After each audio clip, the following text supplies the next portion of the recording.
Early autumn in the cottage garden sees this huge patch of white bee balm absolutely humming with bees. There are hundreds of bees in this patch alone, and they all just seem completely drunk on pollen and nectar. They're just stuffing their little faces in preparation for winter. Today we're going to be decorating in my dining room, and we're going to start by putting up a piece of ironstone. This is actually the lid to a vessel that I am using for a different purpose at the moment, and I wanted to use the lid because it's so pretty. And the brown transferware, I mean, what a perfect thing for this time of year. It's a hefty, chunky piece of ironstone, and I wanted to make sure it didn't fall down, of course, so I got out my trusty plate hangers. These are the old school kind that hook onto the edges, and made sure that the little bumpers were positioned properly so they weren't going to chip the edges, which I have done before, and it is tragic. Here she is, and I will definitely zoom out at the end to show you where she's positioned on the wall. Okay, so next we've got these little mushroom candle holders. I found these at TJ Maxx, and they're handmade in India, and they're very pretty. But I wanted them to look a little bit more autumnal. So I got out my Rub and Buff in the color Autumn Gold. We are going to transform this into a gilded version of something that looks like it could be growing in the woods that you just come across on an autumn walk. I'm going to speed it up a little here, but I wanted to show you that the dabbing motion is primarily what I'm going to be using to apply the Rub and Buff to the metal. And here's a photo of kind of what I'm going for, not as an exact artistic rendition of those colors, but that's the impression that I'd like to give of that beautiful rosy multi-hued natural mushroom.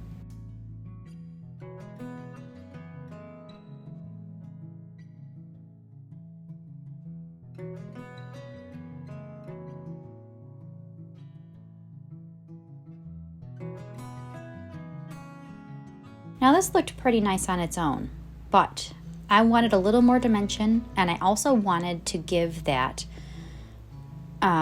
aged look to it. Like you can see in this photo of this mushroom, the undersides turn darker a lot of times on these umbelliferous mushrooms, and that's what I was going for. I really wanted the underside of the cap to be much darker and to have this darker multi-layered look continuing down onto the base and then at the base of the stems a little. So that's what I used the European gold layered over top of the autumn gold to achieve. Again, I was mostly dabbing here because if you rub too hard, you will literally rub it right off of the metal. So it takes a little practice, but I think I got it down. Okay, let's go over now to my French provincial dresser that I use as a sideboard in my dressing room. And I actually dragged this off the road one day on trash day. That is a story for another time, but yeah, that was an interesting experience.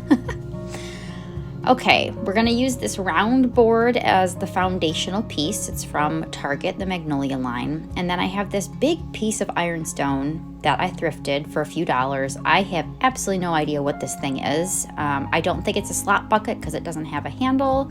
I don't think it's a chamber pot because it's too tall. So if anybody knows what this is, let me know because I have two of them.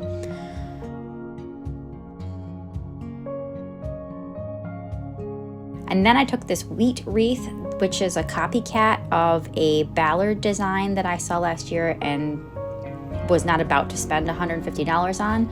So I put this at the base of that big ironstone vessel on top of the wooden board.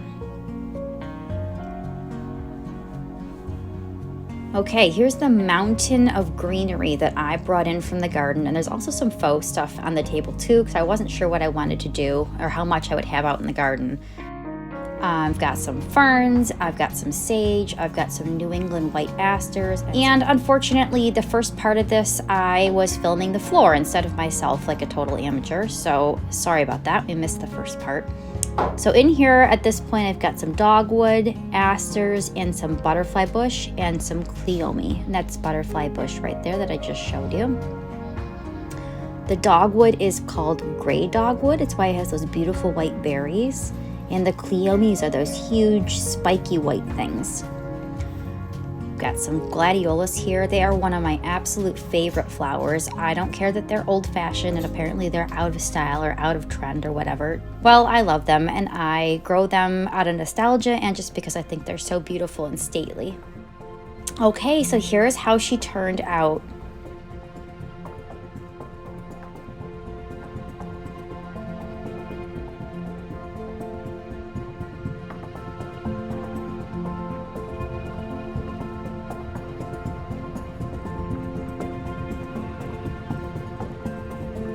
Dramatic, elegant, organic, autumnal. That's what comes to mind when I look at this.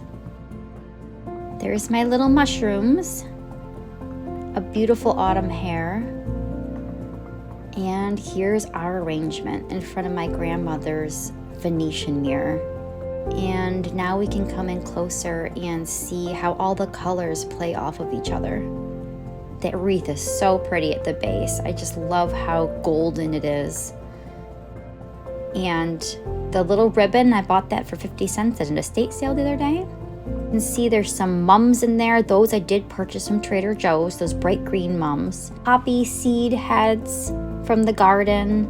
That beautiful gray dogwood with the berries. And I just love how everything looks a little tattered, a little tired, because it is. It's the end of summer and the beginning of autumn. Some of the berries are missing because the birds were eating them.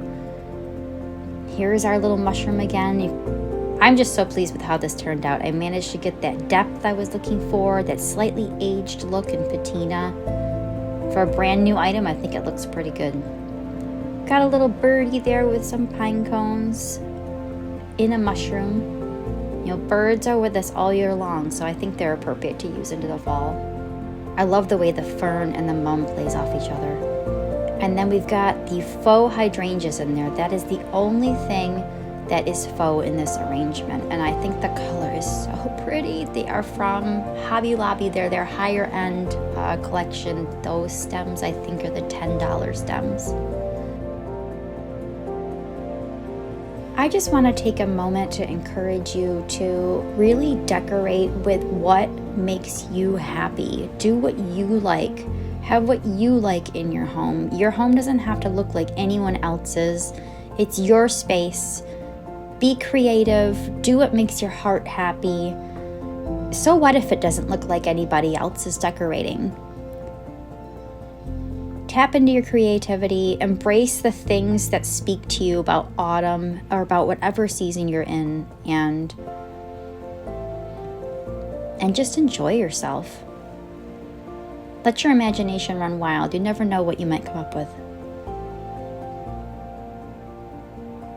I know that my decor style is not going to be what everybody else enjoys, but I know some of you really like it, and I'm thrilled to share it with you and maybe give you some inspiration for ways that you can think outside the box and do things a little bit differently. Autumn doesn't have to be just about pumpkins. Autumn can also be about mushrooms and squirrels and rabbits. I hope you enjoyed this video. Thank you so much for watching, your likes, your subscribes, and I have a lot more seasonal content coming, and I hope to see you all again soon.